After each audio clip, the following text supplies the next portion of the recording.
सादर जय श्री राम।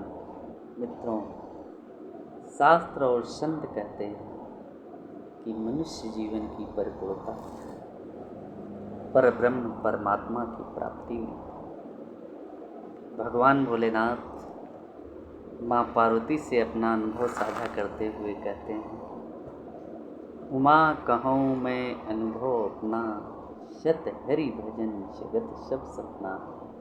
वास्तव में सत्य तो एक परमात्मा ही है।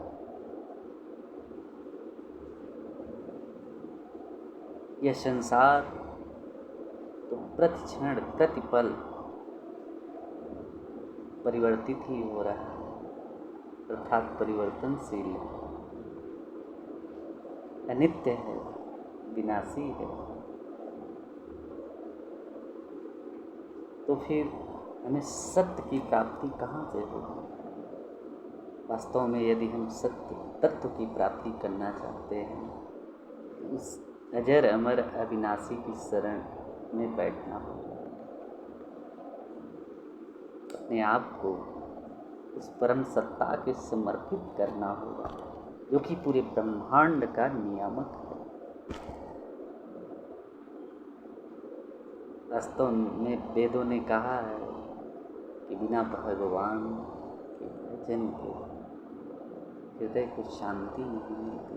गोस्वामी तुलसीदास जी महाराज ने कहा, बिन हरि भजन न जाई कलेसा।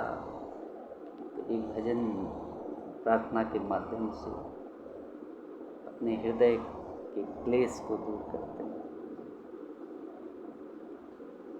दया कर दान भक्ति का हमें परमात्मा देना, दया करना हमारी आत्मा में शुद्धता देना, दया कर दान भक्ति का हमें परमात्मा देना।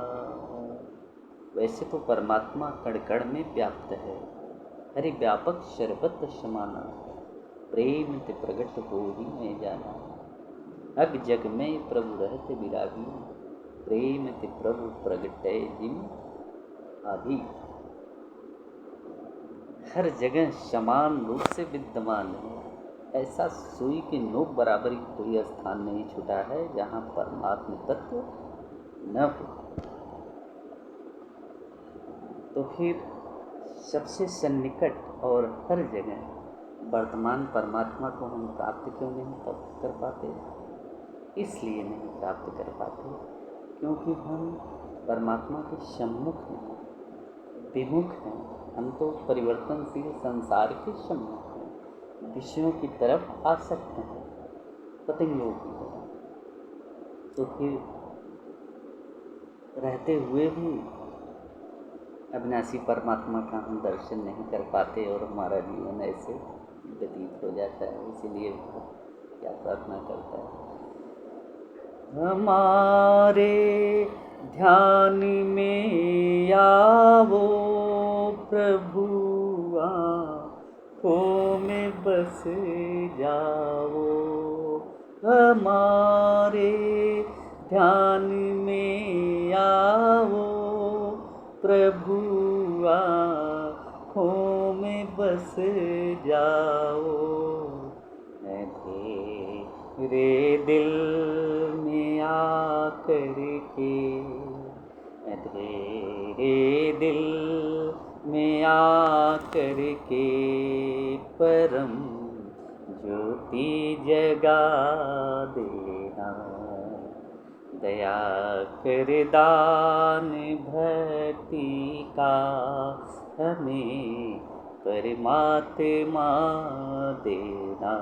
वास्तव में हृदय है तो परमात्मा का घर, लेकिन हमने बसा लिया है इसमें काम, क्रोध, लोभ, मोह, मान, मत्सर, राग, द्वेष, ईर्ष्या, चुगलखोरी, पर निंदा, ये सब पाप बसा लिए।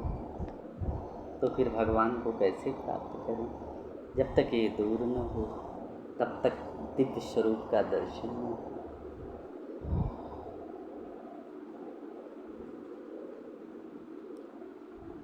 बहा दो प्रेम की गंगा दिलों में, प्रेम का सागर बहा दो, प्रेम की गंगा दिलों में, प्रेम का सागर। हमें आपस में मिलजुल कर प्रभु रहना सिखा देना। हमें आपस में मिलजुल कर प्रभु रहना सिखा देना।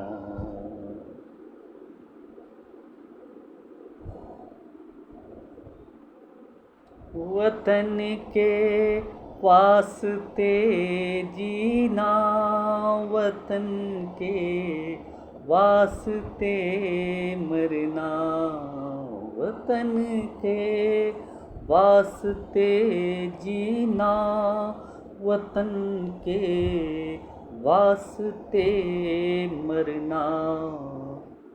वतन पर जान फिदा करना प्रभु हमको सिखा देना। भारत माँ की रक्षा के लिए, अपनी मातृभूमि की रक्षा के लिए, यहाँ पर रहने वाले सभी प्राणियों की रक्षा के लिए, यदि यह शरीर नष्ट भी हो जाए, कुर्बान भी हो जाए, तो ही परम गति की प्राप्ति होती है। इसलिए भक्त कामना करता है कि वतन की रक्षा के लिए, देश की रक्षा के लिए फिदा होना है प्रभु हमको सिखाइए। अर्थात मरना तो एक दिन सुनिश्चित है, सभी मरते हैं, लेकिन जो वतन के लिए मरते हैं, जो परहित के लिए मरते हैं, वो मरना नहीं होता, वही अमर होते हैं। आखिर एक दिन तो यह शरीर रोगी हो जाएगा, नाना प्रकार के रोग पकड़ लेंगे, किसी न किसी बहाने तो मृत्यु आती है। तो रोग व्याधा बीमारी से मरने से अच्छा है कि परोपकार करते हुए, परमार्थ करते हुए, मातृभूमि की रक्षा करते हुए एक प्राण चले जाएं। भगवान से यही व्यक्त करता है। जैसे जिस समय रावण सीता का हरण कर के ले जा रहा था, तो जटायु कहता है, रे रे दुष्ट ठाड़ की ही निर्भय चले सिंह जाने सुन। कहाँ लेकर जा रहा है दुष्ट मेरी पुत्री को, छोड़ो। रावण छोड़ता नहीं। तब गिद्ध जो है उड़ करके उसका बाल पकड़ के उससे नीचे खींच देता है, और रावण क्रोधित होकर के उस वृद्ध जटायु पर तलवार से प्रहार करता है। एक अधर्म की लड़ाई रावण करता है। एक तरफ तो निहत्था बूढ़ा जटायु जो कि अपने बल पुरुषार्थ से खींच लेता है, तो पल भर के लिए रावण मूर्छित भी हो जाता है, लेकिन एक निहत्थे पर तलवार से वार करता है रावण। और गिद्ध जब वार करता है तो देखिए परहित के लिए प्राण त्यागनी परिस्थिति है। तो गिद्ध जो है कष्ट नहीं होता, वह जो है भगवान की अद्भुत लीला समझ करके जो है, ये आश्चर्यजनक लीला है प्रभु की जो है।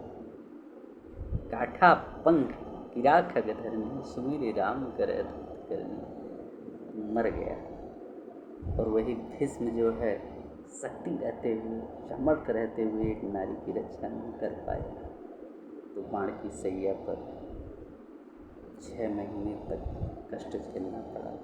और वही क्षण भर भी कष्ट नहीं हो रहा है जटायु को, बल्कि भगवान की अद्भुत करनी समझ रहे हैं। ये है परमार्थ में शरीर त्याग करने का फल। तो ऐसे भगवान से हमारी मंगल कामना यही है कि हे प्रभु, अपनी प्रेम रूपा भक्ति हमको प्रदान की। जय श्री सीताराम।